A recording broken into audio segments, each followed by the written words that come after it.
Assalamualaikum warahmatullahi wabarakatuh. Alhamdulillah rabbil alamin, wassalatu wassalamu ala ashrafil anbiya'i wal mursalin wa ala alihi wa sahbihi ajma'in. Allahumma salli wa sallim ala nabiyyina Muhammad wa ala alihi wa sahbihi wa man tabi'ahum bi ihsan ila yaumiddin, amma ba'd. Sidang jemaah sekalian, tuan-tuan dan puan rahimani wa rahimakumullah. Pertama-tamanya dan selama-lamanya kita mengucapkan syukur kepada Allah. Pada pagi yang berbahagia ini kita dapat memulakan siri pengenalan tadabbur ringkas surah Al-Waqi'ah, yang mana kita telah pun selesai mentadabbur secara ringkas surah Ar-Rahman. Okey, pagi ini kita akan sama-sama mempelajari tentang latar belakang surah Al-Waqi'ah. Kemudian kita akan bincang tentang kenapa surah itu dinamakan sebagai Al-Waqi'ah dan apakah kelebihan suratul Waqi'ah. Kemudian topik yang keempat, perkaitan surah Al-Waqi'ah ini dengan surah sebelumnya, iaitu surah Ar-Rahman. Kemudian kalau masih lagi ada waktu yang berbaki, kita akan menghubung kaitkan keseluruhan ayat-ayat dalam suratul Waqi'ah secara ringkas. Dan kalau ada waktu lagi, kita akan masuk intisari utama surah Al-Waqi'ah. Jadi kita lihat kepada latar belakang surah Al-Waqi'ah. Okey, surah ini surah yang ke-56 dalam susunan surah Al-Quran. Ada 96 ayat. Surah Makkiyah. Surah Makkiyah, surah yang turun sebelum Nabi SAW berhijrah. Surah ini dikatakan seperti mana dalam tafsir Al-Misbah, ia turun sebelum Allah menurunkan surah Asy-Syu'ara. Maknanya surah Syu'ara ini dia turun selepas suratul Al-Waqi'ah. Manakala surah ini merupakan surah yang turun selepas surah Taha. Surah Taha turun, kemudian Allah menurunkan suratul Al-Waqi'ah. Ini adalah kajian yang hanya ijtihadi para ulama, sekadar pengenalan latar belakang. Dalam Quran, ayat suratul Waqi'ah ini kita boleh jumpa muka surat yang ke-534, muka surat 535 sampailah muka surat 537. Dan surah Al-Waqi'ah ini Allah mulakan dengan syarat. Syarat tu yang idza, apabila. Okey. Kemudian kita masuk kepada topik, apa makna Al-Waqi'ah? Kenapa dia dinamakan Al-Waqi'ah? Dr. Wahbah Az-Zuhaili dalam Tafsir Al-Munir menyebutkan Al-Waqi'ah ni sebenarnya adalah hari kiamat. Okay. Al-Waqi'ah adalah hari kiamat. Namun lebih spesifik lagi, Al-Waqi'ah ini disebut sebagai hari kiamat, disebut Al-Waqi'ah kerana kiamat adalah sesuatu yang pasti terjadi. Maknanya kalau perkataan waqi'ah, hari kiamat. Tapi lebih spesifik lagi, Al-Waqi'ah itu adalah sesuatu yang pasti terjadi. Al-Waqi'ah diambil daripada kalimah waqa'a, telah terjadi. So dia bunyi Al-Waqi'ah. Ibnu Katsir rahimahullahu ta'ala alaih, sama juga dia kata, dinamakan Al-Waqi'ah adalah kerana hari kiamat itu pasti terjadi, pasti ada. So lepas ni kalau kita baca surah Waqi'ah, sebenarnya kita baca surah tentang apa? Tentang kiamat. Kiamat yang macam mana? Kiamat yang pasti terjadi dan dia pasti wujud. Itulah makna Al-Waqi'ah. Apa kelebihan suratul Al-Waqi'ah? Dari sudut hadis yang sahih, wallahu ta'ala a'lam, belum ditemukan kelebihan khusus bagi suratul Al-Waqi'ah. Namun surah Al-Waqi'ah ini pernah memberikan impak yang besar kepada Nabi sehinggakan rambut Nabi menjadi beruban. Kata Abu Bakar As-Siddiq radhiyallahu anhu, dia perasan rambut Nabi beruban, dia tanya, "Ya Rasulullah, dia kata, qad shibta, engkau dah beruban ha?" Maka Rasulullah sallallahu alaihi wasallam menjawab, Nabi kata apa? Rambut aku beruban kerana surah Hud, kerana surah Al-Waqi'ah, kerana surah Al-Mursalat, kerana surah An-Naba amma yatasaalun, dan juga surah Idza Syamsu Kuwirat. Jadi habis surah Al-Waqi'ah ni, moga-moga rambut bertambah beruban. Kalau tak bertambah beruban tu, tak ada kesanlah surah Al-Waqi'ah ini. Daripada tajuk Waqi'ah tu, kiamat pasti ada, pasti datang, menyebabkan rambut Nabi beruban. Kerana Nabi tahu hakikat hari kiamat. Okey. Apakah hubung kait surah Al-Waqi'ah dengan Ar-Rahman? Ni menarik. Ni dipanggil ilmu apa? Ni dipanggil ilmu susunan surah-surah di dalam Quran. Okey, kalau kita ambil surah Ar-Rahman, kita kombinasi dia dengan surah Al-Waqi'ah, kita akan dapat perbandingannya seperti ini. Dalam surah Ar-Rahman, Allah ada menyebut asal kejadian manusia. Dalam Al-Waqi'ah pun Allah ada menyebut tentang kejadian manusia. Cuma Ar-Rahman kejadian manusia, tanah yang terakhir sekali. Tapi Al-Waqi'ah daripada air mani. So dia gabung. Okay. Dalam surah Ar-Rahman ada cerita tentang kematian manusia. Dalam Al-Waqi'ah Allah menceritakan tentang manusia mati. Tapi mati macam mana? Diperincikan lagi. Kalau dalam Rahman, sekadar Allah kata apa? Kullu man 'alaiha fan. Setiap yang ada pasti akan binasa. Tetapi Al-Waqi'ah menambahkan lagi maklumat. Manusia yang binasa tu macam mana? Tengok dia. Golongan 1, golongan 2, golongan 3. Dalam surah Ar-Rahman Allah ada menyebut tentang kejadian kiamat. Tapi dari surah apa? Langit yang terbelah. Menariknya, surah Al-Waqi'ah dia sambung lagi apa yang Ar-Rahman dah cerita, tapi dia bagi maklumat lain, iaitu kiamat terjadi apabila bumi digoncangkan, gunung ganang dihancurkan.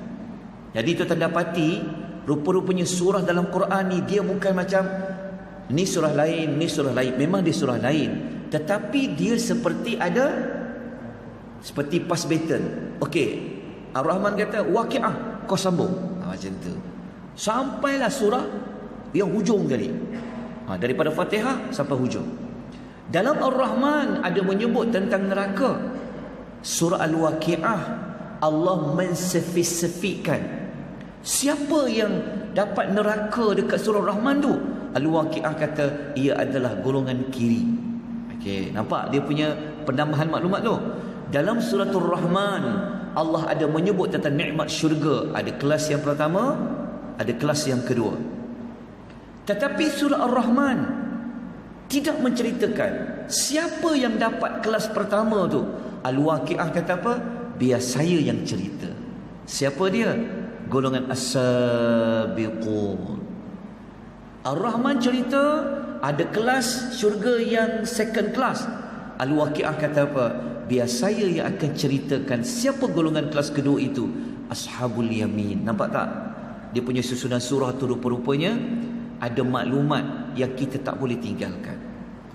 Dalam surah Ar-Rahman secara ringkas ada menyebut tentang nikmat-nikmat Allah. Begitu juga dengan suratul Waqi'ah. Dan kedua-dua surah Ar-Rahman dan Al-Waqi'ah ditutup dengan nama-nama Allah yang mulia. Nanti kita akan jumpa fasabbih bismi rabbikal azim. Fasabbih bismi rabbikal azim. Jadi kalau siapa yang baca Rahman, dia mesti kena baca pasangan Rahman tu, iaitu Al-Waqi'ah. Macam tu. Kalau dia baca Waqi'ah, dia kena berujuk juga surah Rahman supaya dapat maklumat yang lengkap. Okey, ni saya tinggalkan. Okey, kita masuk kepada topik yang berikutnya adalah sekarang ni kita nak masuk dalam surah Al-Waqi'ah, tapi kita tak nak cerita semua ayat.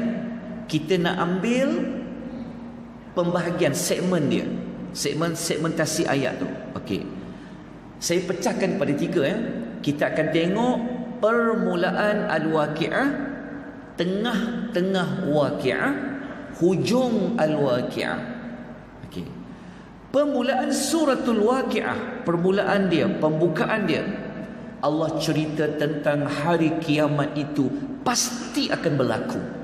Itu pada permulaan, seperti ayat idza waqa'atil waqi'ah, apabila telah berlakunya hari kiamat. Apabila kita baca sampai ayat yang kita boleh kata tengah-tengah, Allah cerita lagi tentang hari kiamat, tapi dari sudut apa? Ada manusia yang dia menolak, dia tak percaya, dia ragu-ragu kiamat ni boleh berlaku. Kalau permulaan kata apa? Kiamat pasti datang, pasti jadi, tapi tengah-tengah Allah kata ada manusia yang dia tak percaya. Apa ayat dia? Mereka mengatakan, ini ayat nombor 47. Wa kanu yaquluna a idza mitna wa kunna turaba wa 'idhama a inna lamab'uthun. Mereka kata apa? Nampak tak? Mereka tanya 2 soalan tau. Dia kata, mereka selalu duduk tanya, duduk perli ni. Kan? Adakah sesudah kita mati menjadi tanah dan menjadi tulang, adakah kita akan benar-benar dihidupkan kembali? Lepas tu sambungan ayatnya, awa abaunal awwalun, dan adakah nenek moyang kami yang terdahulu pun akan hidup kembali? Mereka bertanya bukan nak dapat kebenaran, tapi mereka bertanya itu sebenarnya nak sindir, nak pemain-mainkan, mempelekeh-lekehkan. Okey, kita terus pergi kepada penutup, ambil hujung pula. Ni ilmu cepat belajar. Ambil depan, ambil tengah, ambil penutup. Penutup dia apa? Allah kata hari hidup semula tu adalah berita benar, berita yang diyakini. Mana ayat dia? Inna hadza lahu haqqul yakin. Sesungguhnya inilah kebenaran yang pasti. Nampak tak bagaimana Allah susun ayat? Mula-mula kiamat pasti datang, tapi ada orang tak percaya. Allah tutup, ia adalah haq al-yakin, kebenaran yang pasti. Okey, tamatlah suratul Waqi'ah untuk segmentasi ringkas. Okey, apa tujuan suratul Waqi'ah ini sebenarnya? Daripada nama dia tu, dan apa tujuan suratul Waqi'ah? Nanti kita selesai baca 96 ayat tu. Okey, dalam kitab Dilalatul Asma, para ulama mengatakan surah Al-Waqi'ah ni sebenarnya tujuan dia Allah nak bagi tahu secara pasti kiamat pasti terjadi. Okey, jelas tuan-tuan rahimani wa rahimakumullah. Okey, tuan-tuan, saya nak tunjukkan hubung kait ayat, tapi saya nak ambil yang macam ambil perbezaan lain, permulaan dengan penutup yang lain. Okay, kita tengok dekat sini. Dalam Al-Waqi'ah ni, yang ni kita boleh panggil mula-mula jugalah. Allah ada cerita 3 jenis manusia. Okey, ni Al-Waqi'ah ada 3 jenis manusia. 3 manusia tu siapa? Ayat 8, 9, 10. Yang pertama adalah Al-Sahabul Maimanah. Kedua siapa? Yang kedua Al-Sahabul Mash'amah. 3 siapa? Was-sabiquna sabiqun. Okey, ada 3 kumpulan kan? Ketiga-tiga kumpulan ni dekat penutup hujung Al-Waqi'ah, Allah Ta'ala cerita kembali tiga-tiga ni macam mana dia mati. Ni macam tu. Macam mana dia mati? Kerana mati ni bawa kepada kiamat. Ini teknik yang kalau kita cerita kiamat, mesti kita cerita mula kan. Mati dulu, lepas tu patutnya hidup dulu, mati baru kiamat. Tapi dalam Al-Waqi'ah Allah cerita kiamat dulu. Nanti kat kiamat jadi apa, tiga ni. Dan Allah tutup surah Al-Waqi'ah menceritakan bagaimana permulaan mereka nak pergi kiamat, mereka mati. Kita kena rujuk dalam ayat nombor 88, 89, 88 sampailah ayat nombor 92. InsyaAllah nanti saya akan perincikan. Kalau orang yang mati yang dia memang kumpulan al-muqarrabin ni, as-sabiqun as-sabiqun tu, nanti malaikat akan cakap dekat dia tiga benda: farawun wa raihan wa jannatun na'im. Tapi kalau darjat dia bawah sikit, ashabul yamin, malaikat kata apa? Selamat hang. Dia kata fasalamul laka min ashabil yamin. Malaikat kata apa? Selamat kamu kerana kamu daripada golongan kanan. Berbeza dengan yang nombor satu. Yang nombor satu malaikat kata apa? Rawun, raihan wa jannatun na'im. Tiga. Tapi golongan yang bawah sikit dia kata apa? Selamat kamu. Kan beza tu, menunjukkan darjat yang berbeza. Tapi golongan kiri ada panjanglah ceritanya, dia panggil al-mukadzibina dhalim. Okey, ini pengenalan ringkas saja. Okey, kemudian tuan-tuan dan puan rahimani wa rahimakumullah, para ulama yang lain ni dalam buku Tadabbur Al-Quran, ada ulama yang lain mereka kata surah Al-Waqi'ah ni tujuan dia Allah nak terangkan kepada kita macam mana kedudukan para hamba di hari akhirat. Nampak tak? Okey, maksudnya para hamba ni ada yang golongan satu, golongan dua, golongan tiga. Okey, dalam tafsir Nuzum Ad-Durar Al-Imam Al-Biqai. Imam Biqai ni ulama yang klasik lah. Dia cakap apa? Surah Al-Waqi'ah ini Allah nak menjelaskan, menghuraikan macam mana tiga golongan yang disebutkan di dalam surah Ar-Rahman. Tiga golongan tu apa?